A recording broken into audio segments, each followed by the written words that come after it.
क्या आप जानते हैं कि यूरोप इस समय अपने सबसे बड़े ऊर्जा संकट से गुजर रहा है? यह संकट कई कारणों से हुआ है, जिनमें अंतर्राष्ट्रीय राजनीति, आर्थिक समस्याएं और नए नियमों को लेकर विवाद शामिल हैं। यूरोपीय संघ को अपनी ऊर्जा आपूर्ति बनाए रखने और पर्यावरणीय लक्ष्यों को पूरा करने में बड़ी मुश्किलें आ रही हैं, जिससे पूरा क्षेत्र मुश्किल स्थिति में फंसा हुआ है। इस संकट के केंद्र में कतर है, जो यूरोपीय संघ को एलएनजी का एक प्रमुख आपूर्तिकर्ता है। हाल ही में कतर ने यूरोपीय संघ को चेतावनी दी है कि यदि यूरोपीय संघ अपनी नई corporate sustainability due diligence directive को सख्ती से लागू करता है, तो वह यूरोप को गैस आपूर्ति बंद कर सकता है। यह नया नियम कंपनियों से यह सुनिश्चित करने की मांग करता है कि उनकी आपूर्ति श्रृंखला में मानवाधिकारों का उल्लंघन या पर्यावरणीय क्षति न हो। अगर कोई कंपनी इन नियमों का उल्लंघन करती है, तो उसे अपने वैश्विक टर्नओवर का 5% तक जुर्माना देना पड़ सकता है। कतर के ऊर्जा मंत्री साद अल काबी ने स्पष्ट रूप से कहा है कि ऐसे सख्त नियम कतर की एलएनजी आपूर्ति को असंभव बना देंगे, जिससे कतर की अर्थव्यवस्था को भारी नुकसान होगा। यह संकट इसलिए भी गंभीर हो जाता है क्योंकि रूस से आयात में कमी के कारण ईयू की निर्भरता कतर की गैस पर बढ़ गई है। यूक्रेन पर रूस के आक्रमण के बाद यूरोपीय संघ ने अपनी ऊर्जा आपूर्ति के स्रोतों में बदलाव किया और रूस से गैस आयात में कमी की। इसके परिणाम स्वरूप अब कतर जैसे देशों पर निर्भरता बढ़ गई है। इस बढ़ती निर्भरता और कतर द्वारा दी गई चेतावनियों ने यूरोपीय संघ को मुश्किल स्थिति में डाल दिया है। रूस और यूक्रेन के बीच एक महत्वपूर्ण गैस पारगमन समझौते की समाप्ति ने यूरोपीय संघ के ऊर्जा संकट को और जटिल बना दिया है। 1 जनवरी 2025 को इस समझौते की समाप्ति के बाद इसे नवीनीकरण के लिए फिर से बातचीत नहीं की गई। इसके कारण यूक्रेन के माध्यम से यूरोप में रूसी प्राकृतिक गैस का प्रवाह पूरी तरह से रुक गया है, जो दशकों से यूरोप की ऊर्जा आपूर्ति का एक महत्वपूर्ण आधार था। इस गैस आपूर्ति के अचानक रुकने से यूरोपीय देशों में ऊर्जा संकट गहरा गया है। यूरोपीय देशों को अब ऊर्जा आपूर्ति में भारी कमी का सामना करना पड़ रहा है, जिससे ऊर्जा की कीमतों में तेजी से वृद्धि हुई है। इन बढ़ती कीमतों के कारण नागरिकों और उद्योगों पर दोनों ही स्तरों पर दबाव बढ़ गया है। स्लोवाकिया जैसे देशों ने इस संकट का सबसे अधिक सामना किया है।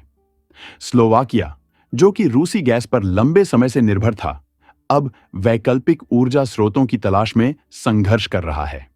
स्लोवाकिया के प्रधानमंत्री रॉबर्ट फिको ने यूक्रेन के राष्ट्रपति वोलोदिमिर जेलेंस्की से गैस पारगमन समझौते को फिर से शुरू करने का आग्रह किया है। उन्होंने स्पष्ट रूप से चेतावनी दी है कि यदि यह समझौता फिर से शुरू नहीं किया गया, तो स्लोवाकिया यूक्रेन को आपातकालीन बिजली आपूर्ति निलंबित करने और यूरोपीय संघ के सहायता पैकेज पर वीटो लगाने जैसे कठोर कदम उठा सकता है। स्लोवाकिया और मध्य यूरोप के अन्य देशों के लिए यह एक गंभीर संकट बन गया है, क्योंकि इन देशों ने दशकों से रूसी गैस पर अपनी ऊर्जा आपूर्ति की निर्भरता बनाई थी। अब इस आपूर्ति के रुकने से उन्हें अन्य महंगे और कम स्थिर ऊर्जा विकल्पों की ओर रुख करना पड़ा है। इससे न केवल उनके नागरिकों की जिंदगी प्रभावित हो रही है, बल्कि इन देशों की अर्थव्यवस्थाओं पर भी गंभीर दबाव बढ़ रहा है। स्लोवाकिया की प्रमुख गैस कंपनी ने अनुमान लगाया है कि वैकल्पिक मार्गों से गैस प्राप्त करने के लिए उसे हर साल 90 मिलियन यूरो का अतिरिक्त खर्च करना पड़ेगा, जो एक बड़ी वित्तीय चुनौती है।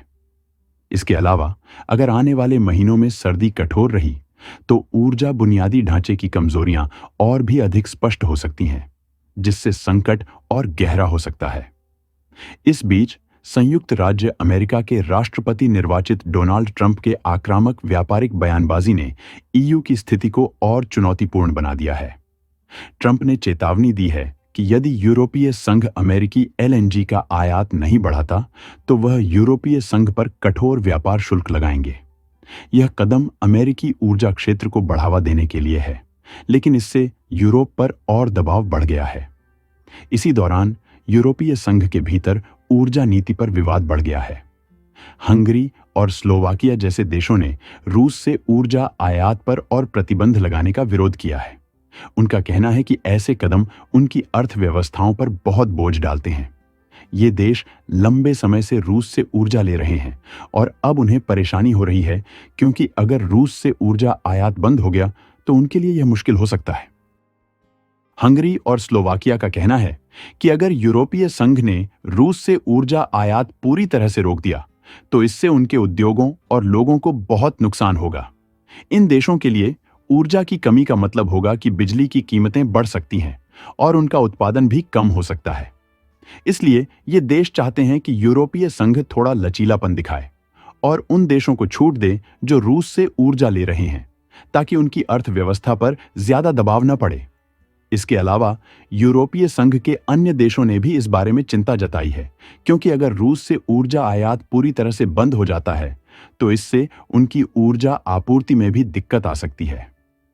कई देशों का मानना है कि रूस से ऊर्जा पर प्रतिबंध लगाने से केवल तनाव बढ़ेगा और दुनिया भर में ऊर्जा व्यापार में अस्थिरता भी आ सकती है। इस संकट के दौरान रूस ने यूरोपीय प्रतिबंधों का सामना करते हुए अपनी ऊर्जा आपूर्ति को अन्य देशों की ओर मोड़ लिया है, खासकर ब्रिक्स देशों की तरफ, जैसे चीन, भारत, ब्राजील, दक्षिण अफ्रीका और रूस।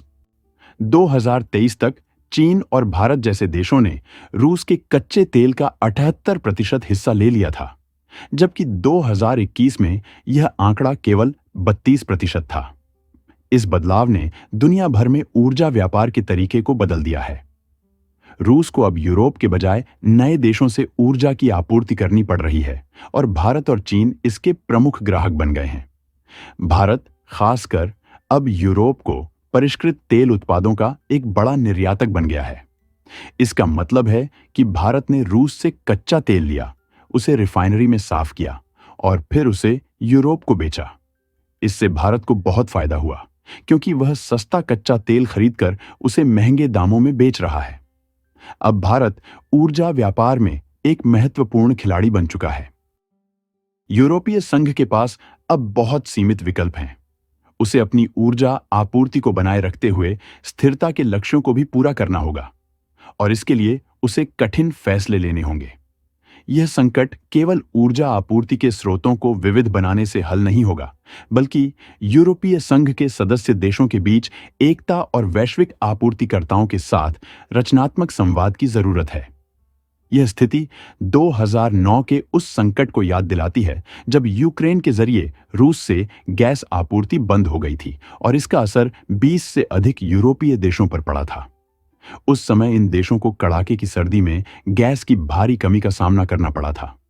हालांकि तब से यूरोपीय संघ ने अपनी ऊर्जा आपूर्ति के विविधीकरण में कुछ प्रगति की है, लेकिन हाल की घटनाओं से यह साफ हो गया है कि ऊर्जा इंफ्रास्ट्रक्चर में अब भी कमजोरियां मौजूद हैं। आज भी यूरोपीय संघ को ऐसे रास्ते खोजने होंगे जो उसे अपनी ऊर्जा आपूर्ति के लिए ज्यादा सुरक्षित और स्थिर बनाएं, ताकि भविष्य में ऐसी समस्याएं न हों। इसके लिए जरूरी है कि संघ के सदस्य देश आपसी सहयोग बढ़ाएं और वैश्विक आपूर्तिकर्ताओं के साथ मिलकर रणनीति तैयार करें।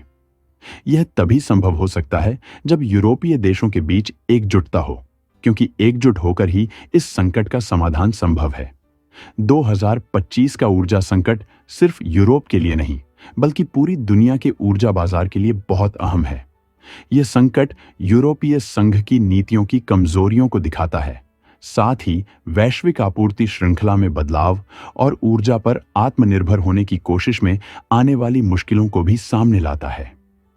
अब देखने वाली बात यह होगी कि यूरोपीय संघ इन समस्याओं का समाधान कैसे करता है। अगर आपको यह जानकारी महत्वपूर्ण लगी हो तो लाइक और सब्सक्राइब जरूर करें, ताकि आप हमारे आने वाले सभी अपडेट्स से जुड़े रहें। धन्यवाद।